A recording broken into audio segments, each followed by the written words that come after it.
That's literally identical. Today we're making a McChicken. And I test the recipes of the internet so you don't have to. This is chicken breast that's been minced. This is minced chicken breast. Throw it in a bowl. Throw it in a bowl. Some salt, sugar, a little bit of soy sauce. Mix all that together. Salt, sugar, soy sauce, mix it all together. Bruh, it comes with paper.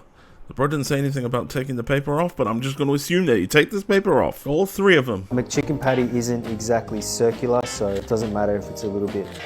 That's good news, because mine is definitely looking... I'm going to throw these in the freezer for about an hour. I'm going to throw these in the freezer for about half an hour, because every one of my 11 family members is hungry and waiting for dinner. Mayonnaise, onion salt. Mayonnaise, onion salt.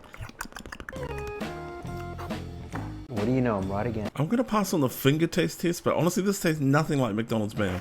If you want that same kind of McDonald's lettuce texture, all you got to do is just squeeze it and just abuse the out of it. I went to squeeze it and abuse them, but the lettuce said, let us be friends. So I squeezed its butt instead. In a bowl, you're going to get some cornstarch and some potato starch. Potato starch, potato starch. Add some water, and you're going to make kind of like a thin batter. Add some water, thin batter. In another bowl, you're going to add some plain flour, white pepper, garlic powder, a little bit of celery salt, and some salt. Now, there are no measurements given, so we're kind of just eyeballing this. Also, what is celery salt? In a third bowl, you're going to put some all-purpose flour in it. I'm making a lot of dishes for myself. This is a good time to get your cornflakes and your breadcrumbs and shove them right up your... I'd never taken my cornflakes like that before.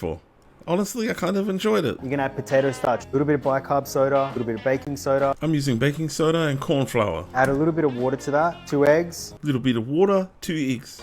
And there's your batter. There's my batter. Throw your chicken in the first one, straight into the flour, then into that tempura. Bruh, I just can't stop thinking about the number of dishes I'm using. Into the fryer, and that's all done. Into the fryer. It took about 6 minutes to cook through. I always use a meat thermometer to check. The final verdict is that it does not taste like a McChicken, it tastes better. It's more reminiscent of a KFC burger, but one thing's for sure, we'll definitely be making these again. But follow me so we can make more internet recipes. Okay, love you, bye.